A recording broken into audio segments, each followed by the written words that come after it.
Hey y'all, let me join Facebook real quick and so we can get started here. All right. So just a moment, let me start up the Facebook news feed. Let's jam in the meantime.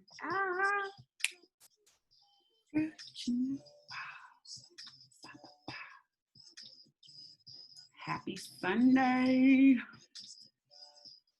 All right.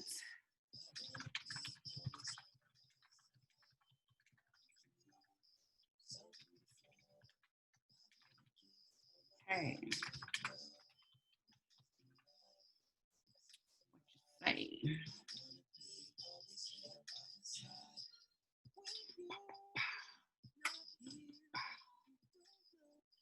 say?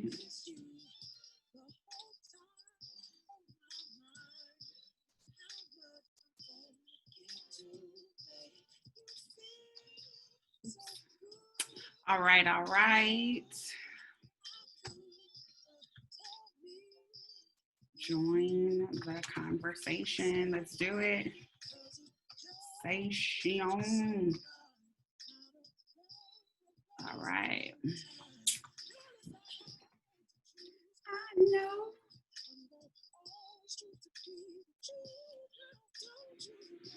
All right. So we are now live on Facebook. Let me pause the jam because I don't own that. But of course, we have to be listening to that good music because it's what we do. It just makes the day go by. Who's that? Hey, y'all. Hi. Welcome to the Just Chamia Show live community check-in. Today is Sunday, December 13th, 2020. We're in the home stretch of this year. How y'all doing? How you doing? It's been a long week, man. I feel like I'm sprinting to Friday every single week, and now I'm sprinting to the finish of this year. Like, can we just hurry up and get done? In my 9 to 5 life, this is my last week really of working for the year, so just trying to wrap up a whole bunch of stuff. It's the last week of school for my kid, and whew, can't wait to be done. And then I don't know what I'm going to do like the last 2 weeks, but like sit down and just do what I feel. Of course, I'll still be working and being busy because I don't know how to be any other way. But yeah. All right. So lots of good stuff to talk about today. Things that matter to our community. So we're going to get into it. Of course, we got to talk about COVID. Of course, we got to talk about racism in America. Of course, we are going to do Dear Love and talk about your love letters, questions, topics, etc. So please keep those coming. I am just so intrigued by what people share. And it's not for my entertainment. It's really because I think that it's important. It's important that we keep loving, that we keep loving ourselves, that we keep loving others, that we keep trying love. And so that's really the intention of Dear Love the movement, is to do that good stuff, right? To talk love, to spread love, to be love, and knowing as Black people that there is a war on Black love and Black sense of self. We need all the help that we can get. So I'm encouraging that. Like, let's talk about a real talk without the drama, and get to it so people can be loving on each other about that. All right. So before we get into the good, I want to share some things from around the gram that I've seen this past week that were interesting to me. So let me go ahead and share my screen so we can see what's happened from around the gram.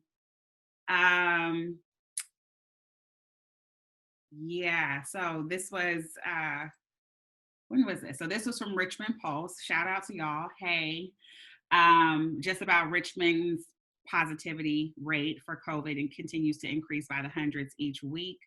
right. So you can see on the county's website, Contra Costa County, you can see, I think LA Times has a tracker by city as well. You can see how COVID is doing where you're at. So thank y'all for putting this information up here. It is so real. I was glad to see that. This when I saw this, I fell out laughing because I have made this face. I have made this face. How many of you have been stopped at a light or coming out of a grocery store or walking around a flea market or whatever, and some person comes up to you, brother, sister, or other, comes up to you and they tell you this whole story about, oh, I'm just trying to get $2 so I can get on BART and get to whatever. Or, oh, I'm just trying to get a couple dollars so I can, it's a whole life story. And, oh, I got 18 kids, but I need 50 cents. This 50 cents, and maybe it will, because 50 cents, you can buy 2 packs of ramen, and you might have some other stuff and be able to Iron Chef it. But anyway, the point is, when I saw this, I thought it was funny because I've made this face when people are giving me their whole life and their whole story. That's why they need this 50 cents or $2. And I don't have no cash because I'm one of those people, I generally don't carry cash. Or, sometimes before they even give, they spiel if you're going to give them something.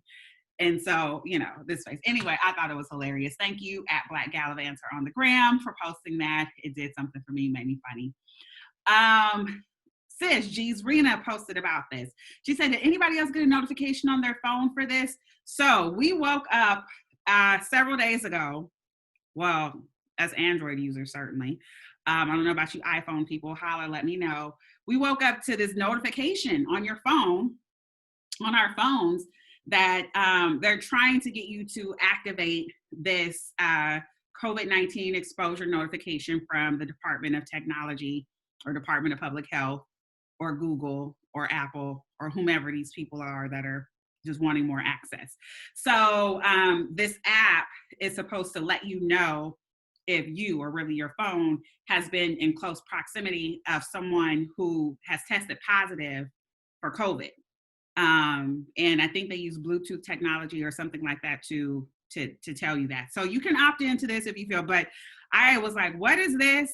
No, thank you. I'm in the house anyway, so I'm cool. But it's just, I think, another way for them to track, knowing that, asymptomatic spread is real. We really don't know what this is like or how widespread this is. This is another tool to give us some metrics around COVID, although if it's tracking people who have tested positive, then it's not really tracking asymptomatic spread. So, yeah, I don't know.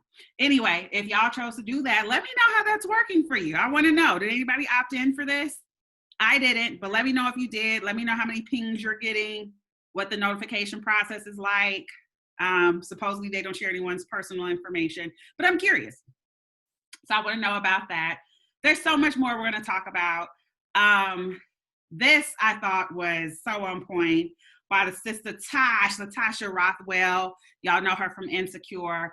We're going to talk about this in a minute when we get into racism in America. And, it's been a busy week. They don't stop. We're Black every day, 24/7. And, another unarmed Black man murdered. And so she posted this. She said, remember that black square you posted on Instagram? I'm talking to y'all folk who did that after George Floyd and everybody was in solidarity. We're going to put this black square and say, we with it. They're still killing us. So what's next?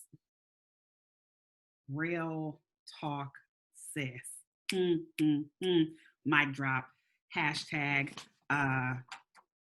bam, that part, all of that. Anywho, y'all, those are just a couple of things from around the gram that I saw this week that I found interesting. There's more. Let me know your thoughts on any of those things as well. For those of you who are on Facebook watching, the link, if you want to talk with me live or share your input live, is in the description. You see where it says see more, join the conversation? Click those dots and you get the Zoom link. So if you want to come on and talk live and share your thoughts live, you can. Of course, continue to pop in the comments because we love that. Yeah, so here we are, Sunday, December 13th. Almost at the end of the year. Holiday season, whatever your faith background. It's a lot of stuff that pops off in December. So let's talk a little bit about holidays. What are your plans? What are y'all doing for the holidays? Me and my one will be here in the hut. No family gathering. I miss my family. I miss like hosting everybody and seeing everybody. We will definitely still get together as a family, but online. So we're going to do a family Zoom. We're still going to do our ugly Christmas sweater contest. That's part of our family tradition. We normally sing carols. My Aunt Carmi will bring caroling books, and we all would sing Christmas carols and stuff like that. Hey, you not late, you right on time. I see you. So we have just lots of traditions. So we're going to do our best to keep some of the traditions via Zoom. So we're going to do a talent show because, you know, we just always like to sing anyway and say what we could do. We're going to do a talent show. We're going to do ugly Christmas sweater contest. I think we're going to do a best photo backdrop too. I know my cousin Crystal's going to win that because, I mean, it's just what she does. So those are some of the things we're going to do. But yeah, I see, yep, staying home for the holidays. That's great. It's important that people be safe. Yeah, it's Christmas. Yeah, it's Kwanzaa. Yeah, it's Hanukkah. Yeah, it's whatever else it is. But it's also COVID. And so we need to live to see another holiday, to be able to gather again. So I just want to encourage people to be safe. We know that there were lots of warnings against traveling before Thanksgiving. If you ain't got to get on a plane, train, or take a car trip, don't. Just stay in the house. Some places like Tahoe, you know, we like to go to the snow several times a season. They're like, no, y'all can't come here with that mess. So no Airbnbs, no hotels. It's on the California side of Tahoe. So yeah, stay home. Yeah, no place like home. That's right. That's right. No place like home. And you can still do things like Zoom, you know, whatever, and call people and send pictures and send love via email or text message or whatever. All of that, and celebrate, right? And really celebration is in spirit and mind and all of that more than anything. So stay healthy. That's number one. If you're shopping, how y'all shopping? I talked a few weeks ago about not going overboard. Like I know a lot of people are overcompensating for having to be in the house and not being able to do this. And so they're doing extra with the decorations, extra with the presents. Black people, save your money. Don't do all that. Let's not buy into capitalist Christmas and not do all that. And that's not me saying like I didn't buy my baby stuff, because you know I did, but I'm just not going overboard. So I encourage you guys, don't go overboard with your spending. Don't go overboard with your cooking. Don't go overboard with your eating. Definitely don't go overboard with the visiting. If you are going to be shopping, I encourage you to try out supporting a Black business in part of what you're doing. I mean, anything that you're looking to buy, from regular household stuff to pick a thing that you want to buy for people, with the exception of like a MacBook or a Nintendo, like we make those. So shop Black. There's a few companies. So TSK Soap House, of course, y'all seen me with my supple lip butter. I love that. But they make these wonderful sample bundles. And, you know, so this is one thing. Of course, her body butters are amazing. So TSK Soap House. And you can do that depending on the size of your order. If you're doing business gifts or whatever, she does some special packaging for that. That's one. Marshall Chiffon. And I'm shouting out these young sisters that are doing great stuff and starting their own brands. And I think it's really, really dope. So Marshall Chiffon, formerly Precious Pink Ice, she has the lip glosses that are everything. I've already ordered, waiting for my shipment. She also has some body oil. She has some satin bonnets now. You know, we all need that, protect our edges and our hair.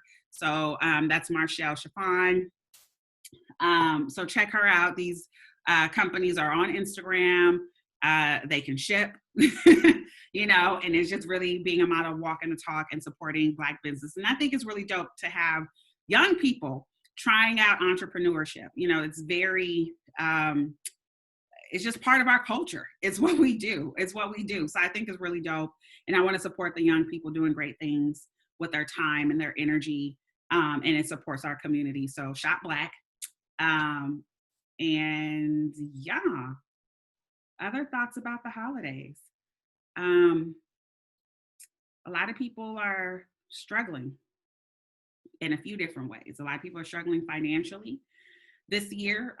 So always I want to encourage us to give and really give more than you get. Meaning when I say get, not just like the gifts that you receive that somebody bought for you, because I'm grown and I'm like, aside from my mama, don't nobody buy me nothing. And really she'd be like, do you need, let me just pay on that bill. And thank you, mama. I appreciate that. That's really great. But I don't really get a lot. I'm not looking for that. But one thing you can do for me, if you want to gift me something, what you can gift me is an act of service. So Christmas morning or sometime between now and then, there's lots of different stores, retailers that have sales. Go buy a pack of socks and just, roll up a pair and give them out to people who are living on the streets. It's cold outside. And here in the Bay, it's raining today. So give a pair of socks. Go to Old Navy, these places that have these fleece sales. You get a jacket for like $10. If you have $100 you can give, or $50 you can give, you can go buy 5 coats, 10 coats if you have $100 or something like that, and give them out. If you, can make up something, like make up little bags with a piece of fruit, a granola bar, a bottle of water, spend $30 or $50 at the grocery store, bag it up into small little things of non-perishables that don't have to be cooked or prepared, and give it out to people. A lot of people are struggling. If there's a family on your block, that needs a little help and support, take them a little care package, bake them a cake or a pie or something, take it. But the point of the matter is to give. So I want to encourage y'all to give this holiday season. Aside from people financially struggling, a lot of us are just struggling emotionally, are struggling mentally, right? The holidays can be just stressful overall, like on a regular non-COVID-y ass year, right? But with the added stress of COVID, with the added stress of an increase of the visualization of Black assault, murder, etc., it's a lot for us. It's a lot.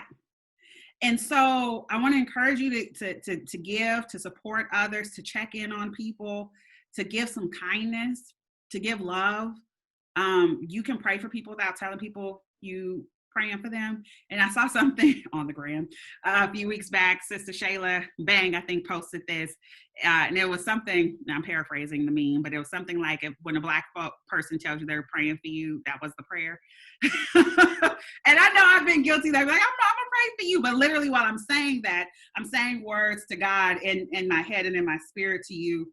But even, as you think on people throughout the day, prayer is powerful. I mean, because I believe in God and that he's more powerful than anything I could do. So giving it to that person to handle it, fix it, is one of the greatest things I could do for a person. So pray for people, be kind, give a little bit, give, right?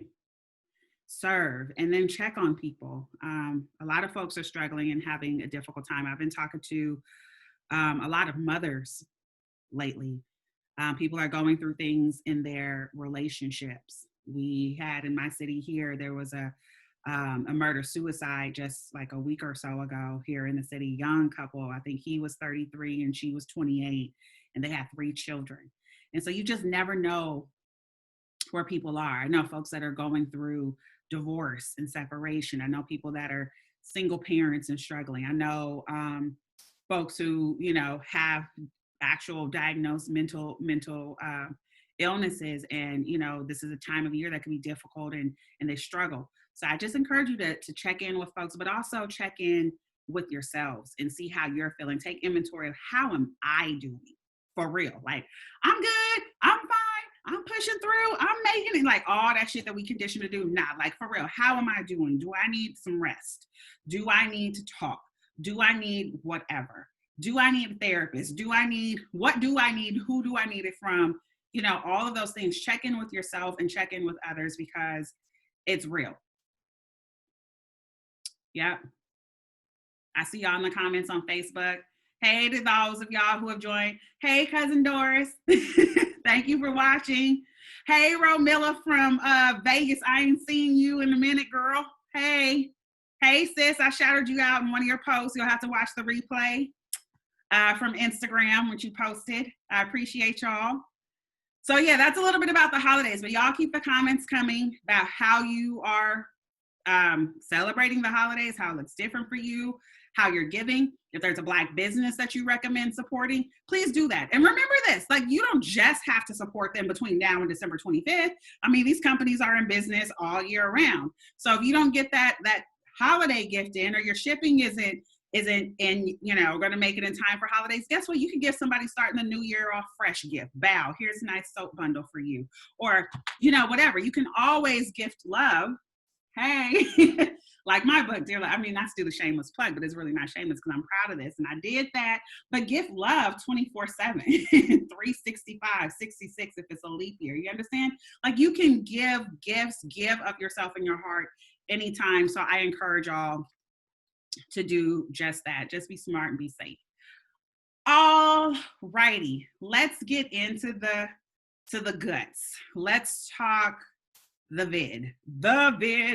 All right, so I am going to I'm gonna show y'all this map again, because it's just amazing. So this is from Johns Hopkins. All right, I shared this link in the comments on Facebook. Y'all can Google this on Google. Johns Hopkins COVID tracker. So last week, and let me just double check. Yeah, last week we were at 66.9 million cases globally with COVID. So this was last Sunday when I was talking to y'all. Here we are, 7 days later, 72 million cases worldwide. The United States, y'all see it right here, this red country. Like, you look at the rest of the world and all the continents and all the different countries, right? You see Europe is looking real hot right now. Certain parts of Africa, like South Africa, is going down. India is going down. But nothing in the world looks like America does. And of course, you can see it over here by the actual number. So as of today, Sunday, December 13th, 2020, the United States has 16,197,748 confirmed cases of COVID. Again, with this tracker, you can click into a particular country, get down to the state level, you can get down to the county level, all of that. But I wanted to share that with you, and to say that just in a week, so we talked about the global numbers and how that has changed in a week. Well, in this country, this time last week, we were at 14.7 million. And today, as I just told you, we're at 16,197,748,000. So 2 million more cases in a week.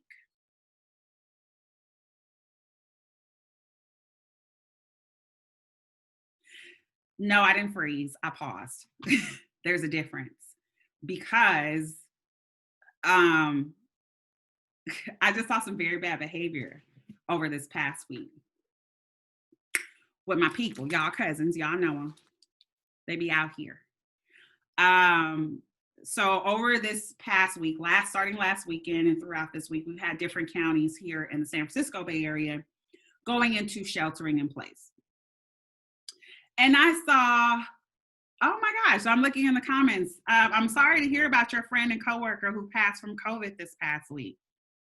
I'm very, very sorry to hear that, and deepest condolences to you, to them, to their families. It's real.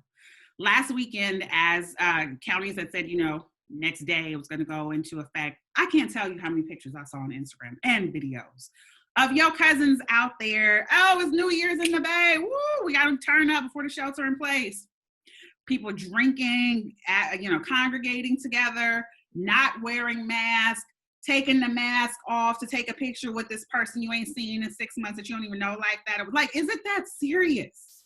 Is taking a picture or a video, is going out and socializing worth the risk to you, to your loved ones, and to those people that you're around? I say that it's not. Nah, it ain't. We ain't doing that.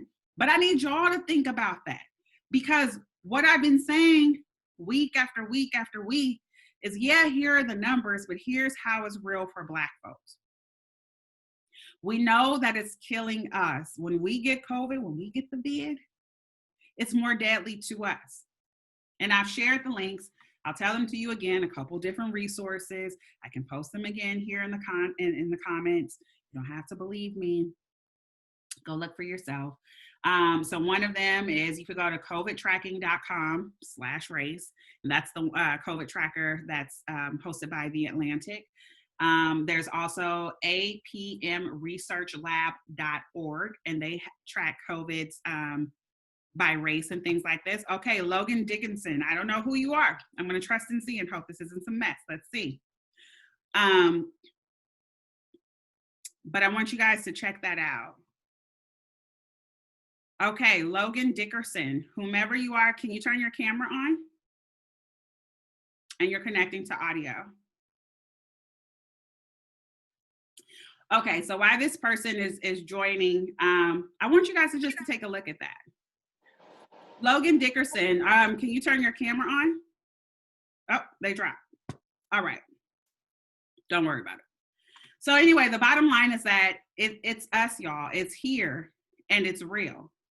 I saw an IG live of Black folks all sardine packed in a club with no mask on and no distance. Yeah.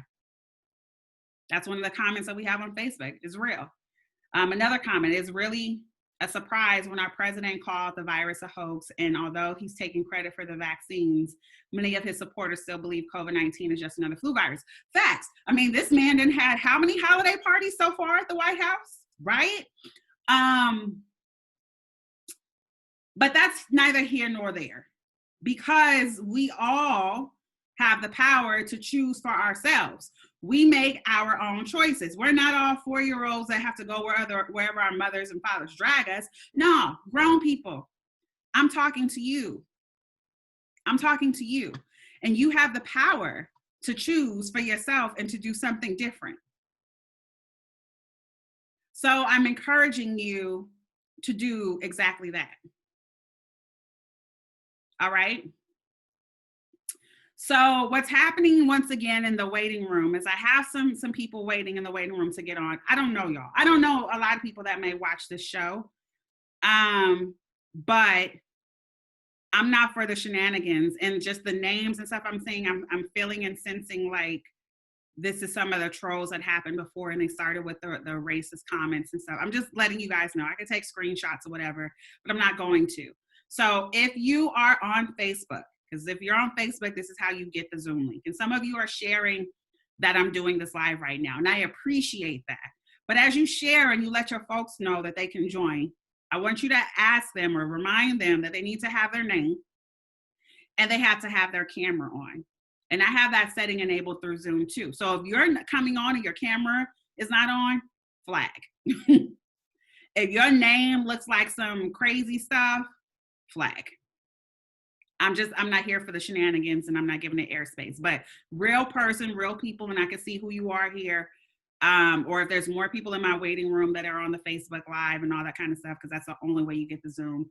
I know that there's some other stuff going on, and you know, we just have too much to talk about than to do and give time and airspace to the shenanigans. So, you know, apologies if you've shared and one of your people said that they couldn't get in. Let me know, and I have a way around that.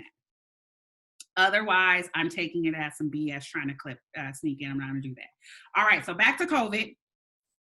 With us, Black folk, look at the numbers. It's real, and it's happening in our communities. I had a conversation with one of my girlfriends just in the last couple of days. Her man has tested positive. He is on the front line as a first responder paramedic. And she just shared, you know, I've been talking to a lot of healthcare workers. I'm still doing this documentary as well. Pause real quick for the cause. I want to hear Black people, how you living through COVID, what your experiences are, different ways. So if you're interested in participating and sharing your voice and your experience, DM me, email me, info@chamialaray.com, DM me anywhere on social media. We could talk about it. Anyway, so I've been talking to a lot of different frontline healthcare workers on and off camera throughout COVID. And here's another one where I'm just hearing all of these horrible, horrible stories about, you know, someone tests positive in their workplace and they're not being told. Like the way that they're finding out is through the friend network at work, but not through any official channels. I'm still hearing PPE issues. And I'm like, it's December. So at the beginning of the year, we knew that we were short of PPE. What have we been doing all this time? So I'm hearing stuff like that. And it's really sad because in this particular case with my girl and her man, this is a couple who lives together, who's been together for some time. And I know how careful he is, how vigilant he is with his care. And it still happened. Okay. And it still happened. I have a colleague whose sister is in DC. She's been, positive for COVID, is having some vision problems, has this crazy rash, even though she's like recovering. I'm like, COVID is showing up and looking like all kinds of stuff, y'all. And there are people who are recovering, but they have like all kind of new health issues or lingering issues. So you're recovered, but you're not back to 100%. So this is why you have to take this serious. It's not just a matter of you having it right now. It's a matter of how it can impact your life now or foreseeably forever, right? So you just have to take it serious. Wear your mask. Stay your butts in the house. It's not that serious. You get everything delivered. Or if you have to go out, just be safe, social distance, and then get back in the house. No partying now. Oh, let's go out for woo, drink, shot. It's really not that serious, and you look like a fool. And so I'm going to say that. No foolery. We don't need that. Your life matters to me, so I'm going to need it to matter to you and for you to make better choices and decisions. Because COVID is real, all right? Other things about COVID. So, vaccines, all right? Where y'all at with this vaccine stuff? So, first vaccines rolled out, given to patients in the UK this past week. We heard about a couple of allergic reactions. They quickly dismissed those. First doses of the vaccine, the Pfizer vaccine, is scheduled to be delivered as early as tomorrow to different states. The trucks we've seen on the news and stories and pictures of the trucks rolling out with the vaccine in it. Who's taking it? How y'all feeling? The other thing that I want to know, beyond who's taking it and who's not taking it, because we've talked about this and been talking about this, and I know a lot of us are feeling very skeptical about it and not willing to take it. What are your questions about the vaccine? What are your questions about COVID? And more importantly, when you have questions about COVID, when you have questions about the vaccine, who do you ask? Where are you going to get the answers? Or are you just accepting that you don't know? I don't know, I don't trust that. That's for the mother folks.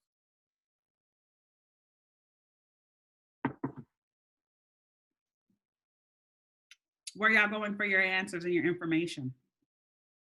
So I've shared with you about mRNA, messenger RNA vaccines. So the Pfizer and the Moderna vaccine are both from this new classification, never approved anywhere in the world, types of vaccines. So much we don't know about that. We'll have to wait and see what the long-term effects are going to be. I have questions. Some of my questions include like what strains of the coronavirus was the vaccine tested on, because there are multiple strains out there. We know that. Are they effective against all strains of the virus? How long is the vaccine effective in your body? What are some of the effects of vaccines that cause the body to produce different proteins and things like that? And what could those effects be for people with different underlying conditions or compromised immune systems or lymphatic systems or different things like that? I want to know those things. Seeing how COVID is acting differently with people in people of different ethnicities. Will the vaccine act different in Black patients versus white patients versus Hispanic patients versus so on? Some of my questions. I'm doing some research. I'm talking to some of the medical experts that I work with. What are you guys doing to get your answers? All right. I'll take it with Dr. Fauci, and out of the same bottle with syringes drawn by me. I heard it. So one of the questions, what are the side effects of the vaccine? Do we even really know? So again, it's questioning the data. They say the side effects are fairly mild, like a little bit of pain for a day or two at the injection site, maybe something like allergy symptoms, might feel a little achy, like you're coming down with something for a day or two. Is that it? And where do we get our answers? So I think something for us to stay tuned, wait and see. I will not be in this first round, first round, obviously, because I'm not a frontline healthcare worker or a person living in an assisted living place, or like that. But if it were available to me today, I'm not taking it. That's the bottom line. I ain't doing that. No, thank you. Y'all can have mine. So let's just wait and see. But what you can all do, another holiday gift to me, is to keep spreading the word that COVID is real in our Black community. Keep encouraging people to wear their mask, and you wearing yours properly, again, over your nose and your mouth, like this, not like this, right? We want to do this, okay? And talking to your network, encouraging them to talk to their network. These are things that we could do. Knowing the numbers, knowing where it's at in your community. So we've shared links. You can continue to do that. All right, here's some Cousin Dora said, I will take the vaccine. However, I will wait 6 months to see what side effects may happen to other folks. So you want to wait a little bit, then take it. I get that. I get that. We've even seen pushes from certain groups to take the vaccine. They want to be in the first number. So we've heard people pushing for educators to get it. We've seen the push for pilots, pilots and air traffic controllers to get it sooner rather than later. But then they have to wait 48 hours before they can fly again, or to be in air traffic control to ensure that there's no side effects. I thought that was interesting. Saw that today. So yeah, let's just keep watching, wait and see what happens with the vid in this next week as they roll this vaccine out to folks here in the United States, as these numbers continue to go up, as we get closer to the holiday breaks, as people have more vacation time coming up between now and beginning of the year. What we gonna do? All right. So I want to pivot now and talk about racism in America. I'm going to post a couple of links into Facebook, into the comments for those of you there. I will share my screen for those of you who will be watching this on YouTube later.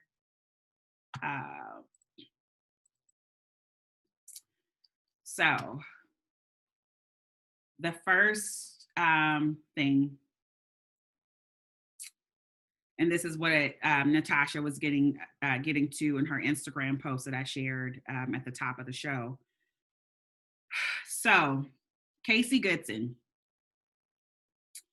23-year-old brother in Columbus, Ohio, was killed by a sheriff's deputy there.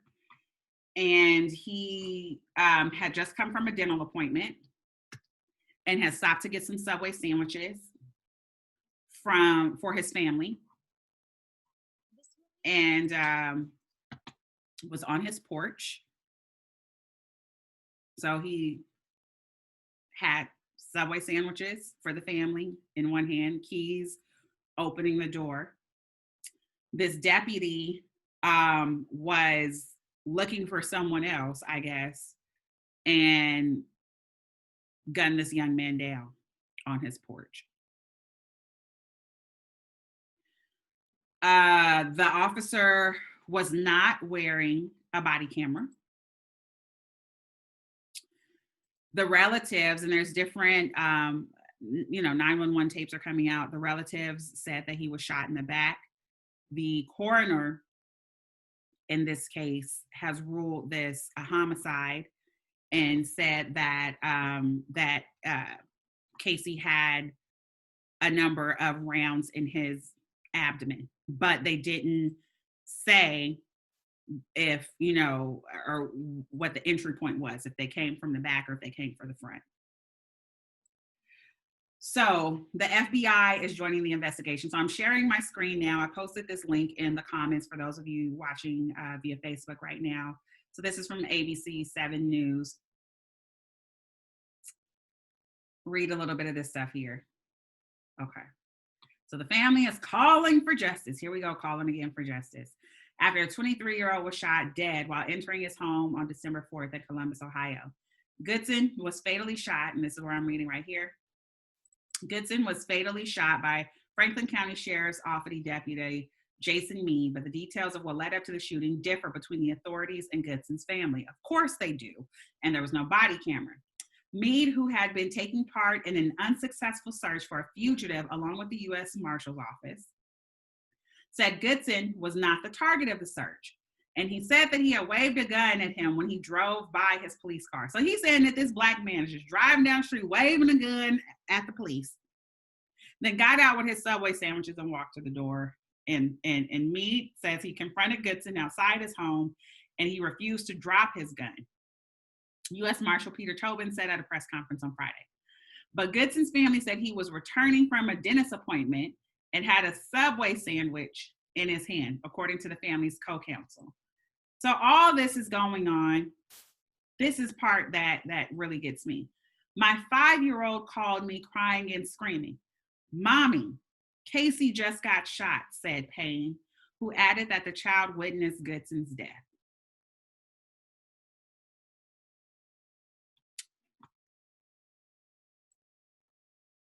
This man was gunned down. This baby, really, how I'm looking at, he's 23.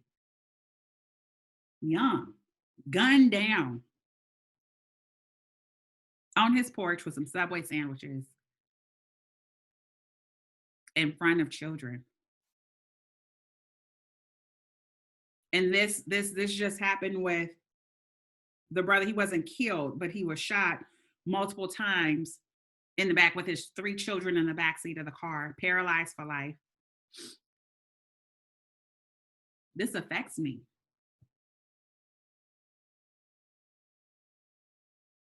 And it should affect all of us. And when we see protests happening, I'm not against protests. I believe in the power of marching. I do. I believe in the power of abstaining from spending or from doing or participating in certain activities, right? But what does our sustained effort as Black people look like? Like, what does our sustained protest look like?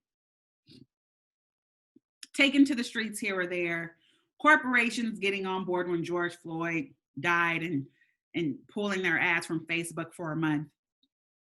People putting up a black square on their Instagram posts, and stuff like this continues to happen every day, every week. And you saw in that first line, the family is seeking justice. So I want to know, what does justice look like to you all? And I don't even think it has to be your relative. If it was your relative, it was your friend, if it was your neighbor. And for me, it don't have to be that because this is a member of my Black community. What does justice look like? When that family member, that neighbor, that member of your community is murdered, taken. Can't bring them back. So what does justice look like? I want to know, like, drop in the comments, what do you guys think justice looks like for this family? What does restorative justice look like in this? There's another link that I shared here on the same story, and I'm gonna pull it up. I will pull it up and share my screen. I pasted the link in the comments for those of you on Facebook. And I'm going to share my screen for those of you watching on YouTube. So this is from NPR article that says, Casey Goodson update, death at deputy's hand is ruled a homicide. So the death of Casey Goodson, a Black man killed Friday by a Franklin County Sheriff's deputy in Columbus, Ohio, has been ruled a homicide, according to a statement from Franklin County Coroner Dr. Anahi Ortiz. So the findings come 5 days after Goodson, 23, was shot under disputed circumstances. Again, the police saying that he had a gun, he was driving with a gun, but the family is saying that he didn't have a gun, he just had keys and a Subway sandwich. He was shot outside his house. So, based on findings from the autopsy and medical death investigation, manner of death is homicide, Ortiz's office said in a press release Wednesday morning. The cause of death remains preliminary as the coroner's office has not yet received medical records or a toxicology report in the case. But the office added, however, based on the current findings, cause of death is multiple gunshot wounds to the torso. The coroner's homicide ruling does not automatically trigger criminal charges, as the Columbus Division of Police recently said it's still investigating whether or not the deputy was legally justified in shooting Goodson. As I mentioned, the FBI and some others are now involved in looking at this case. This feels so familiar. This feels so familiar. No body camera. According to the police and everything that I've seen, all their shootings are justified. At least initially, they come out and say, we did what we were trained to do. I felt a threat. It was a threat. I thought I saw a weapon. That's how they're trained. That's what they're trained to say. Was he facing you and pointing a gun? Had he cocked the gun? You know, what is this? What is this? How can they continue to justify Black death, murdering Black men, women, and children, shooting and maiming Black men, women, and children, and they're allowed to keep their fucking jobs? How? And I know that people are getting sidetracked and distracted by President Obama saying, let's not keep saying the words defund the police. You know, we ain't got time for those kind of distractions because real shit like this is happening. Okay? So stay focused. And then what does justice look like? What does justice look like for this family? The media should investigate the officer's history of arrest and service in the communities. That's one of the comments here. Here's another comment. I was in a live a couple of days ago and it was said the families often reach a settlement and never see the money, and it's not the attorneys of the families taking it. The cities underhandedly find a way to not pay. I was so disturbed to learn that even though no amount of money can bring a love back or take the pain they have endured away. Facts. I can't believe that. I can't believe, let me take that back. Because when I think about it and how we're conditioned and programmed to be distracted and get caught up with breadcrumb solutions and buzzwords and terms, I can't believe how distracted we can get so quickly and easily and get back to our regular lives and how we can normalize Black death.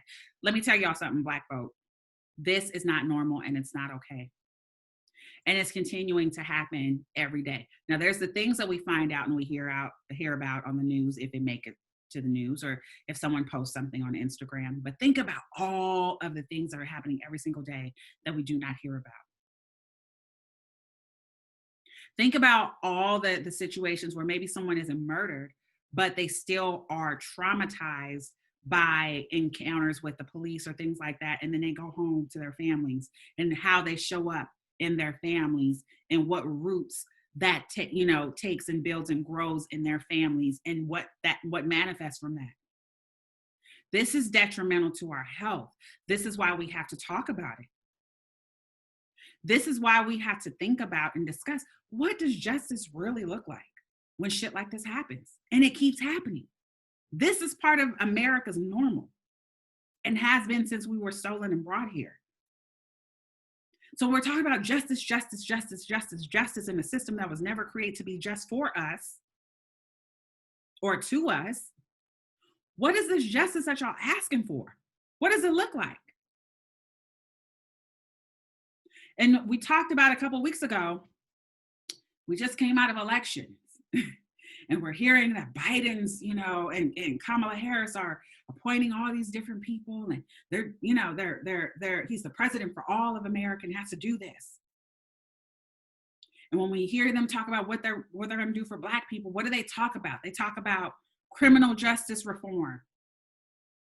And then they talk about, housing. Okay, well, I'm not no fucking criminal. So yeah, I know that we are disproportionately affected by that, but our Black existence is more than criminality. And the message that sends is too much. And it's wrong. You're going the wrong direction. Excuse me. It's wrong.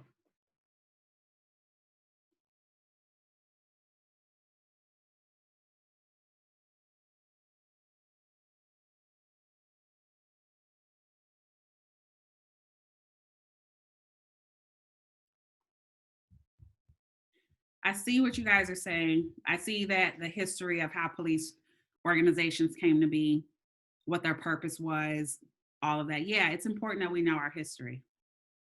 It is, but it's also important to be real in the present, be aware of what's happening where we're living, and be aware of the systems, the policies, the laws that exist to keep this shit going.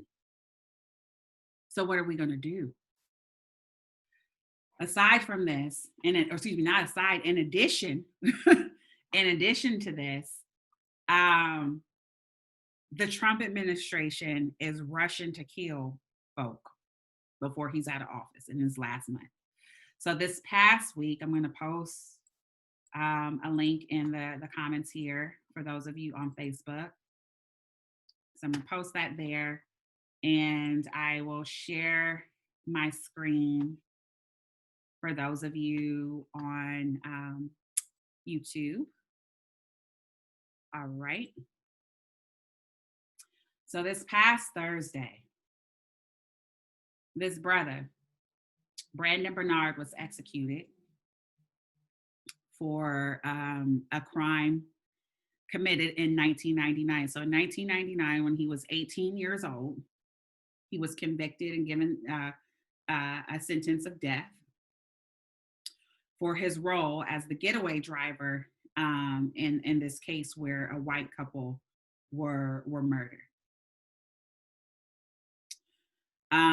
Before his execution, we know that one of the prosecutors on the case, we know that 5 of the jurors said that they didn't believe that he should have received a sentence. We know that every appeal to save his life was denied. And we know that he was pronounced dead at 9:27 p.m. He was the youngest person, and this is where I'm reading for here on the screen.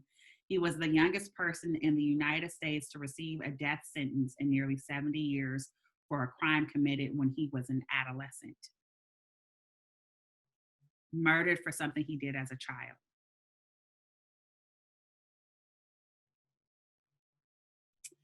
Not 24 hours later, the United States government executed another Black man by the name of Alfred Bourgeois,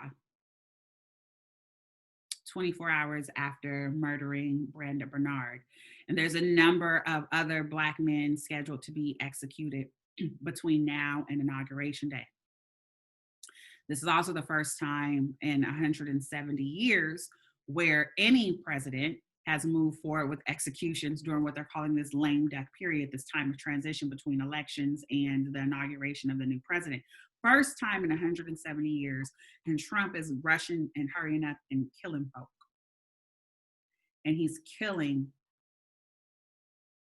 Black men. In this case, Brandon Bernard, convicted when he was a child, sentenced to death as a child. And so, you know, yeah, there's a lot of dramatic pauses or yeah, because I had to take this in. Like, I don't know, how do you process this?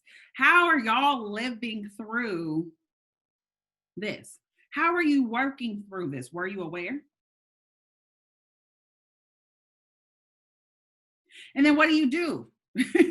Like, I remember hearing about Brandon Bernard and that it's coming, and seeing all the pleas online, and, you know, call this number, sign this petition. And I'm like, what can I do? Now, I am personally against the death penalty. People have asked me, well, what if it was someone in your family or something happened? And guess what? A whole bunch of shitty things have happened to people in my family. I've had people in my family murdered and raped and all kinds of horrible things. I just don't believe in the death penalty. So get that, okay?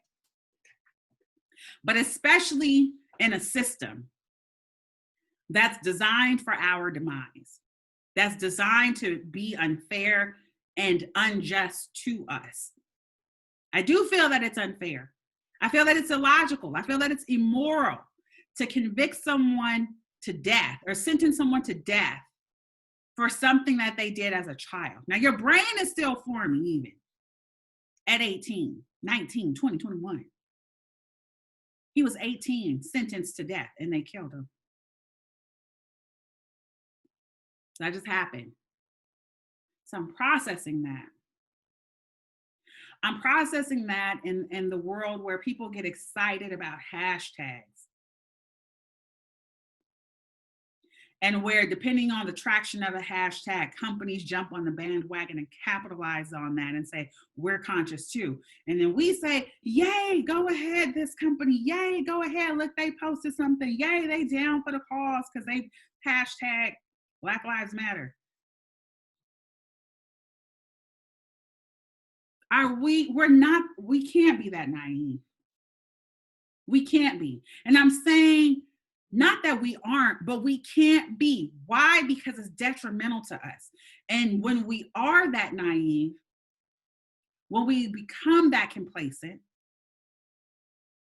they keep killing us. I want to live. I want my child to live. I want my neighbors to live. I don't want to see any Black boy or Black girl sentenced to death for something they did as a child. And I'm not to say that some people don't deserve long sentences or things like that. Even this other brother that I mentioned, Alfred Bourgeois, who was killed the day after, executed by the federal government, not 24 hours after Brandon Bernard. And I saw what he was convicted for. I just don't believe in that. So the thing is, family, be aware of what's happening in the world around you. When everybody was talking about hashtag George Floyd, justice for Breonna, I'm with that. But there's so much that happened between Breonna Taylor and George Floyd. And even that weekend that George Floyd was murdered, there were several other murders of unarmed Black people. And since, here we are, December 13th. And we just talked about Casey Goodson. And there's more. So this is our existence here in this country. All right? As we're in and you're having these conversations at work about diversity, equity, inclusion, if y'all are talking about that, and having dialogue circles. Real life is happening. And you need to be aware of that. Think about, what is justice for us? What's justice for these families? What's justice for the family of Kawan Bobby Charles? Think about that. Whew, that's a lot. Um, there's a couple other things that I want to talk about, and we can get to around racism in America. We'll love your thoughts and opinions on it. One, I want to get into and talking to children about race, Black children and others. There's this whole thing with children when children do things for people to be dismissive of, oh, they didn't know no better, or oh, they're just kids. But you have to leave room and space to know and to understand that, guess what? Kids can be little racist too. Kids can do shitty things too. They imprison ours when they do it, you know. It can happen. So you have to leave room for both. And then how do you teach and educate? Because, you know, little aloof children who don't care and just walk around, can become adults that do that.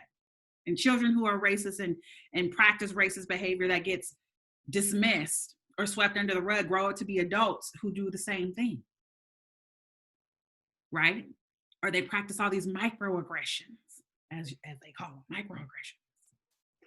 It's more than biases.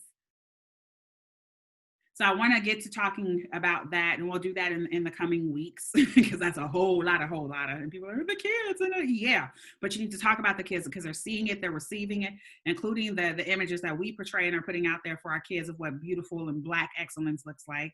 So I want to talk about that, and I also want to get into talking about teaching excellence, teaching Black excellence instead of Black struggle. And I welcome your thoughts on that. Have a presentation that I'm doing this week on that. I'm trying to help change the curriculum for our children. So yeah, let me know your thoughts if you have any on that. Let's pivot now because we're down. Time is flying. We're under 30 minutes here and still lots to talk about.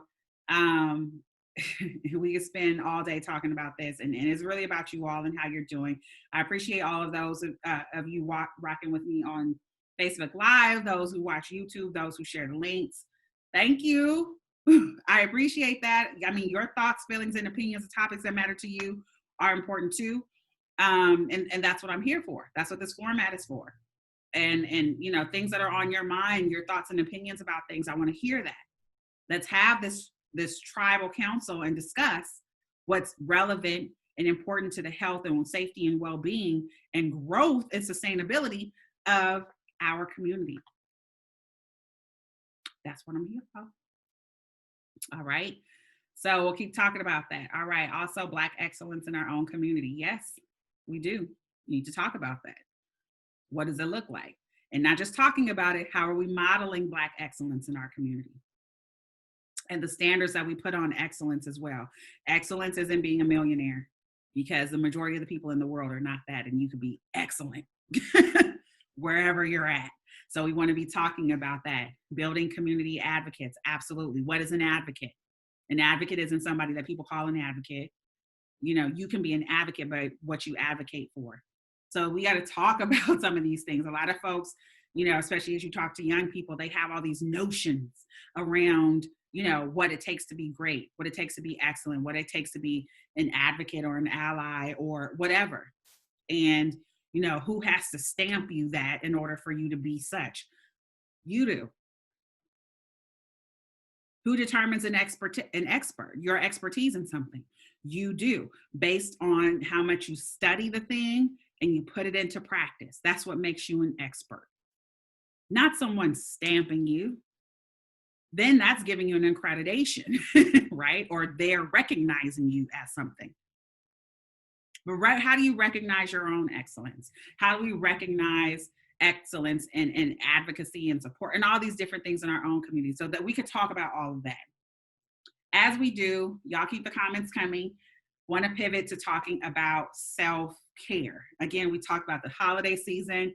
It's a hard time of year for a lot of folks. And even more so because of COVID and all these other things that we're talking about, living in racist ass America, you know, all this. We talked about the importance of our own mental health and checking in with self.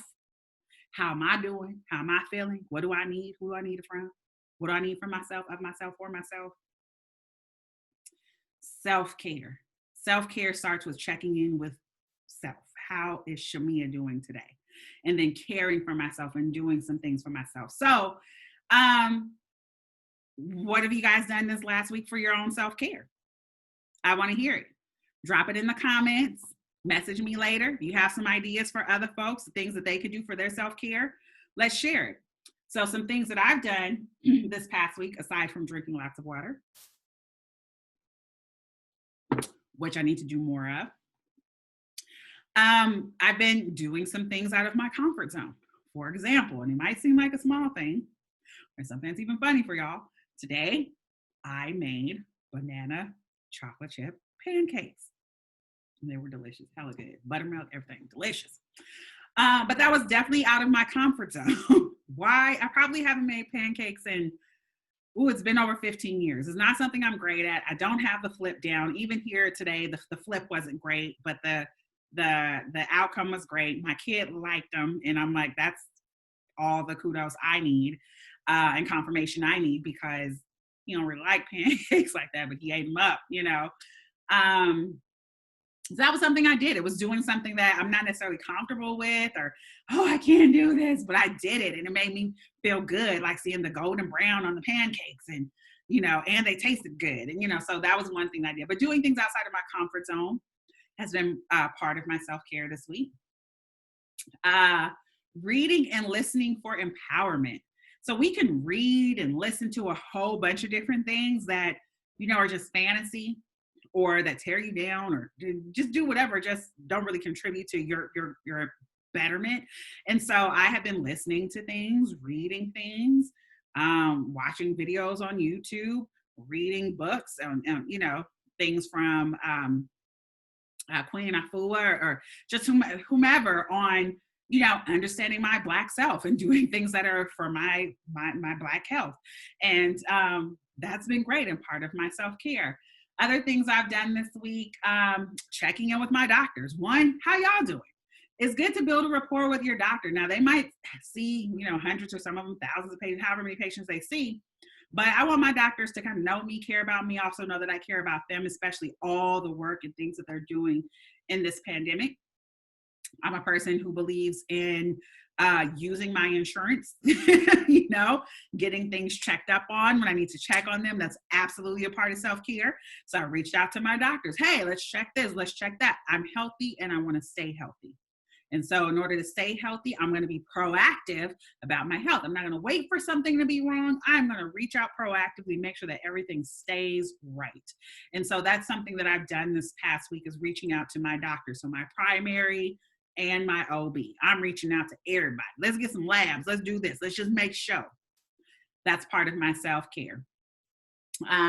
Another thing I've done this week as part of my self-care,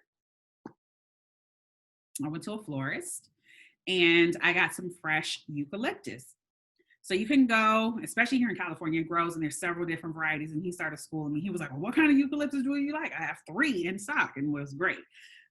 So I got some fresh eucalyptus and bundled it up, and I hung it over my shower, and, closed the door. So let the room steam up. And so it was a wonderful, steamy aromatherapy shower.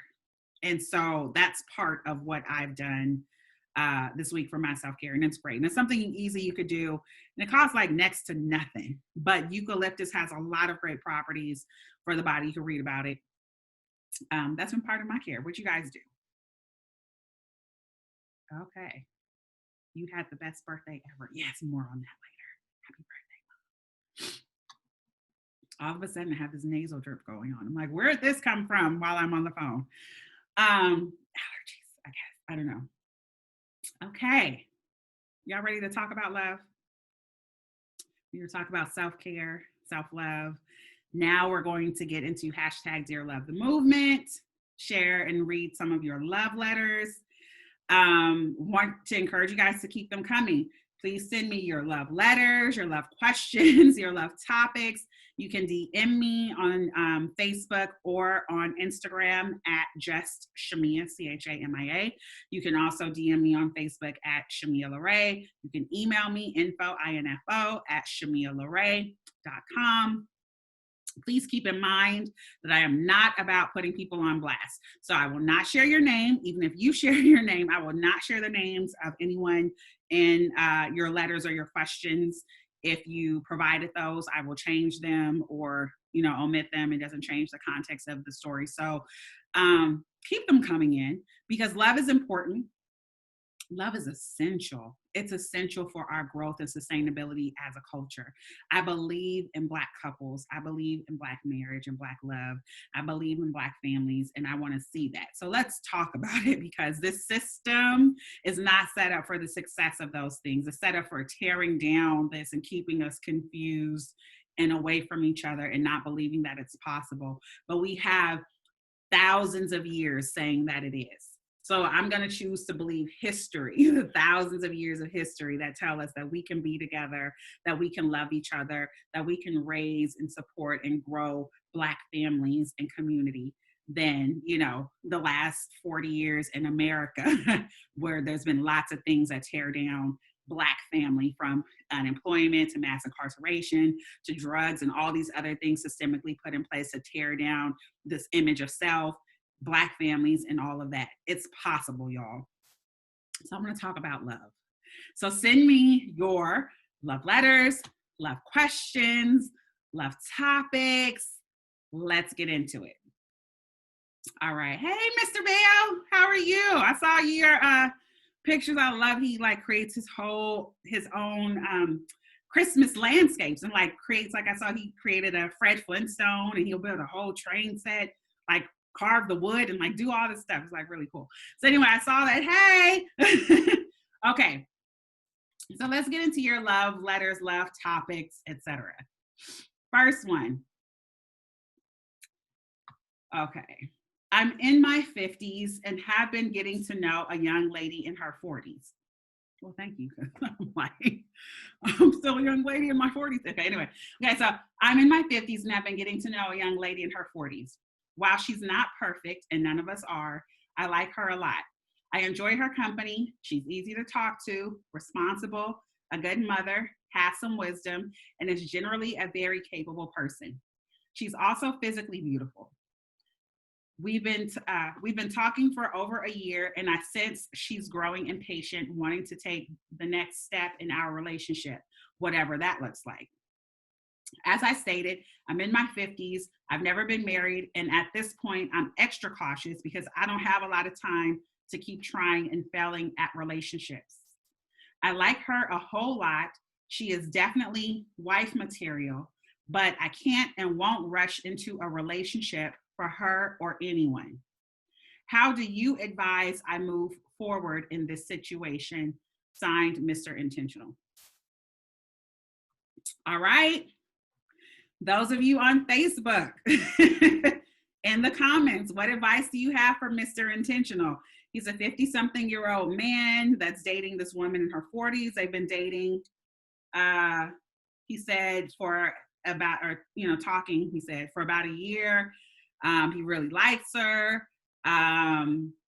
She's definitely wife material, but he's very cautious. And he also feels like at this age and where he's at in his life, he doesn't have a whole lot of time for starting and stopping or, relationships. And, something works out, it doesn't work out, all that. So he's taking his time and being cautious, but he also feels that she's getting impatient and wanting to take the next step. So what y'all think? What's your advice for Mr. Intentional here? Put them in the comments. Want to hear what you have to say for this man. My initial thoughts are, I commend you for knowing who you are and what you want and being intentional and not playing games. And what that means is, that it sounds to me like you want something long-term, but you're just not willing to rush into it. You want to make sure you take your time, find the right person, because you're, like you say, you're at a certain age, or you probably have had some life experiences, better. So I think that's a good thing. I think it's good to not rush. I do think that it's important that you state your intentions if you haven't already. And then also have discussions around both ways, what your intentions are, what your desires, and what that path might look like. I think that if you both are really that into each other, y'all ain't going nowhere. Like, she might be growing impatient, but she's not going to go anywhere if she sees that value in you. And if she knows enough about you, she maybe knows some about your past experiences and things that you went through, she can certainly empathize with that. She can empathize with that, and you guys can like grow and go the journey. Now, do I think she should have to wait like 4 or 5 years for you to be ready? Like, no. And do I think you should give her a timeline for when you should be ready? Nah, I mean, because life doesn't always work according to timelines. I think it's just a matter of, having conversations about, what you both want, what the process is. And then also, what are your apprehensions with her? I think history can be a very big factor in why we move how we move or don't move how we move. But I think that while history gives us wisdom, which we should apply, you also have to look at the person that's in front of you. And there are no guarantees in life. There are no guarantees with love and all of that. And so at some point, there is a leap of faith that you will have to take with her or whomever you're going to be in a relationship with, or you won't be in one. But I do think that so I would say, have conversations about what your apprehensions are with her in terms of making a next step, and what that next step is. And I think too, at a certain age, and I know for me, I feel like, I don't want to go from like getting to know, we talking, to this my boyfriend, to this my fiance, to this my husband, like, nah, you my man, you not my man. Like, so I don't know if you guys have some of those same things too, but I think you need to discuss, like, what does next step look like? What does next step look like? And is your issue with whatever that next step is, or is the issue overall that you're just not ready? And if you're not ready, like, is it something with her or within your relationship that's making you feel that, or there's some things within you? Because if it's just within you, well, that has nothing to do with her, and she can't fix that, and she shouldn't try to address those things. And if it's just, if there's some things within you that you need to be working on, then maybe too, that's something where you should step back and say, let me get myself together in a place where I can intentionally date for a relationship where, however they happen, whether it's 2 weeks or 2 years, I'm ready when it's the right move with that right person. What are some of the things we hear in here? Too much weight will break a bridge. Well, what a word. What a word. Greener grass gets cut too. Oh, all right. Some of the comments here. But yeah, I think, when you recognize a good man or a good woman, you want to honor that. And I think one of the things that we do horribly is we don't want to string people along, and then we also don't want to damage good goods. So we don't want to create more damaged Black men or damaged Black women by wronging them unnecessarily. Now, just because something doesn't work out doesn't mean that you've wronged a person. It just didn't work out. But if you know that someone's intention and belief is moving in a certain vein with you, and that's not your intention and belief, then you need to let them know so that they can make the informed decision to still deal with you or not, or you could just step off. But again, I think it's digging deeper in this situation to see, what the pause and the hangups are a year in. Because, a year, if this is somebody you want to rock with. You said yourself that she's wife material.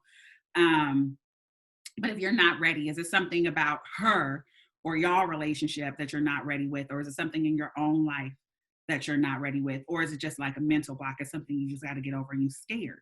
And that's okay to be scared. You might be scared even as you take that jump. But don't wait too long on a good thing. All right. If y'all have more comments and advice for Mr. Intentional, please do give that. All right, let's go on to your next love topic. All right. Have you ever been or felt used in a relationship? Did you know you were being used? How did you acknowledge or handle that? Oh, shoot. Well, send my water, it's all I have. But have you ever been or felt used in a relationship?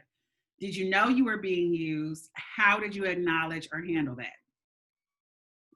All right, those of y'all on Facebook, have you ever been used? Have I ever been used or felt used? In life, yeah. Definitely. In life, in a relationship.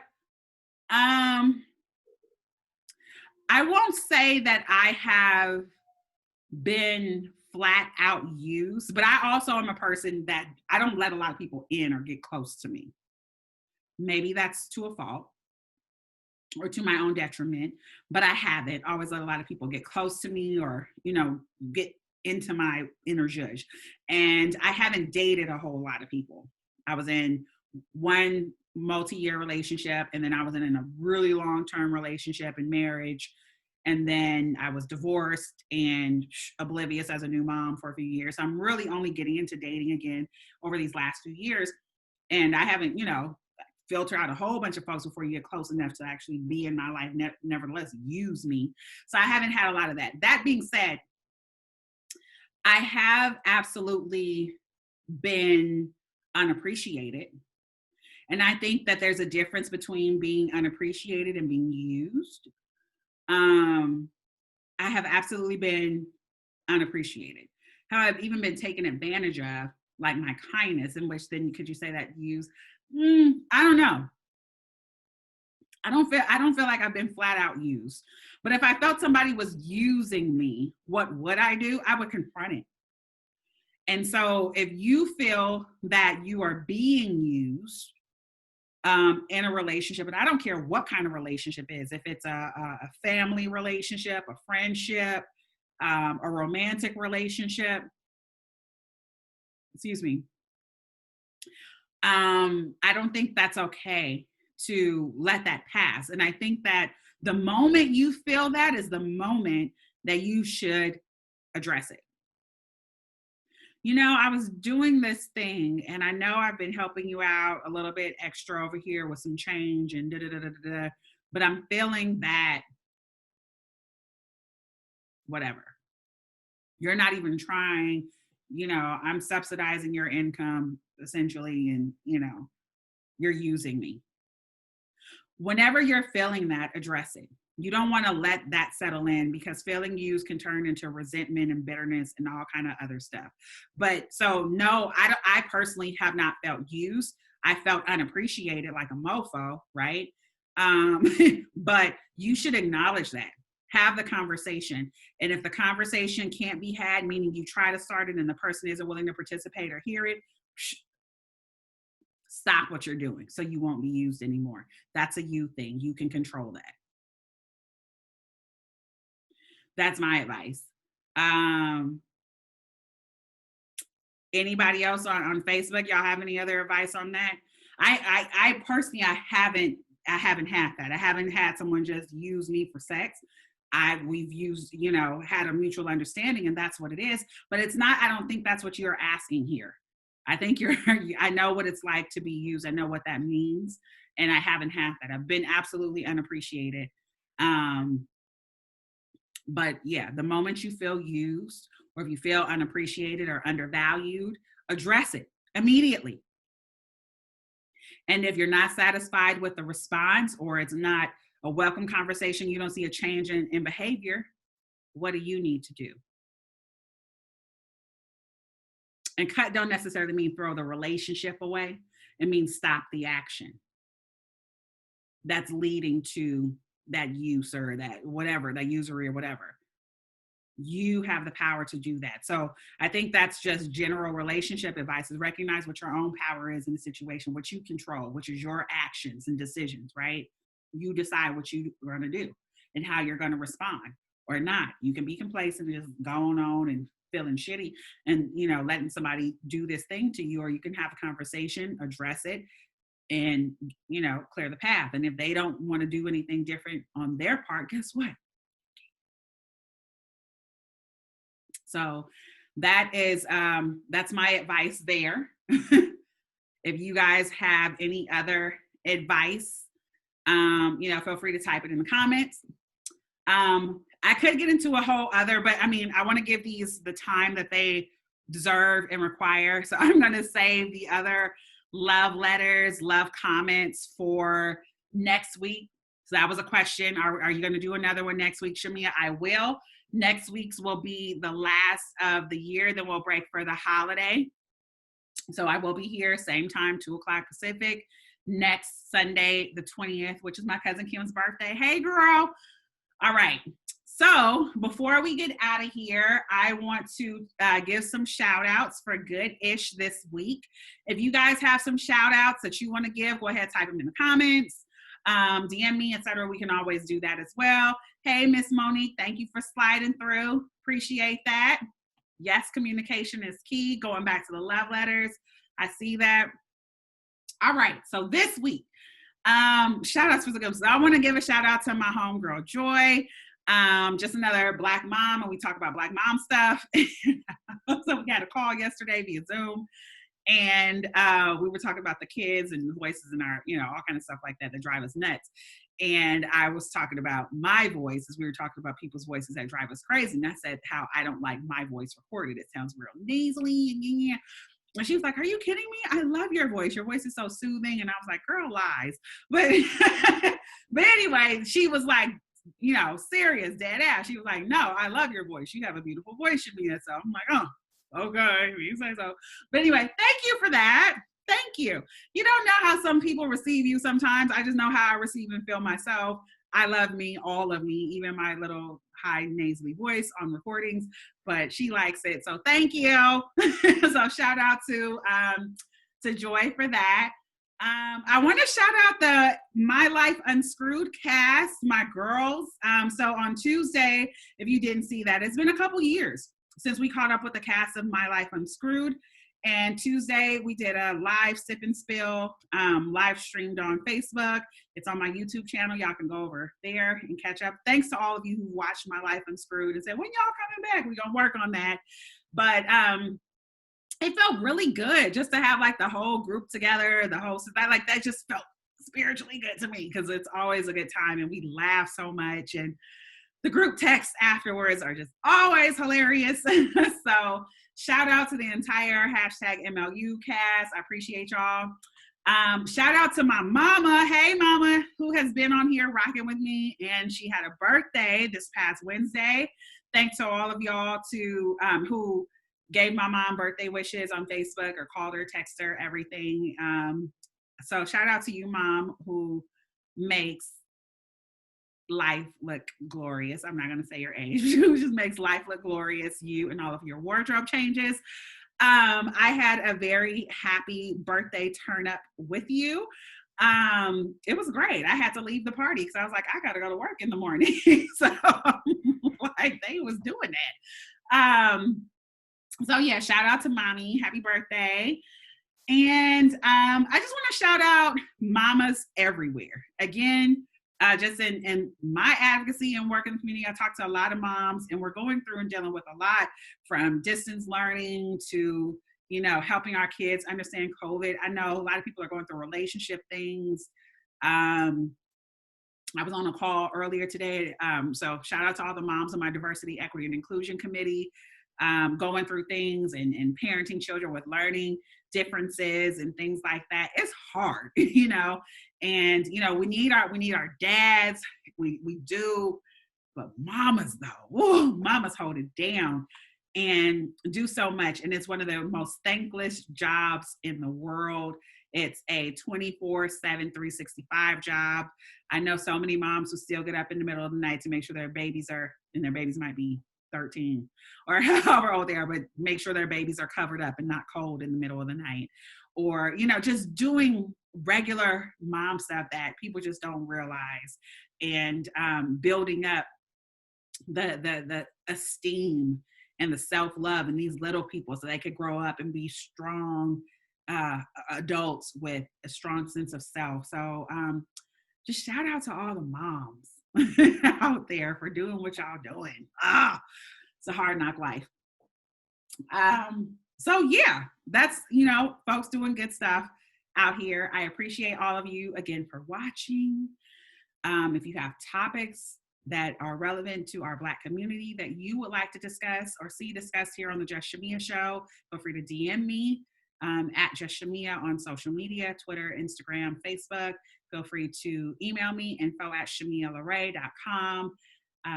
Reminder in here, no matter what, be human and be kind. Absolutely. Thank you for that. Thank you for all of you who have watched on Facebook, who have supported the Just Chamia Show over these last 6 years. Oh my God, we've been doing this. We out here. Thank you for all of you who subscribe to my YouTube channel. Please continue to do that and to watch. And we're just going to keep doing this. This is for us.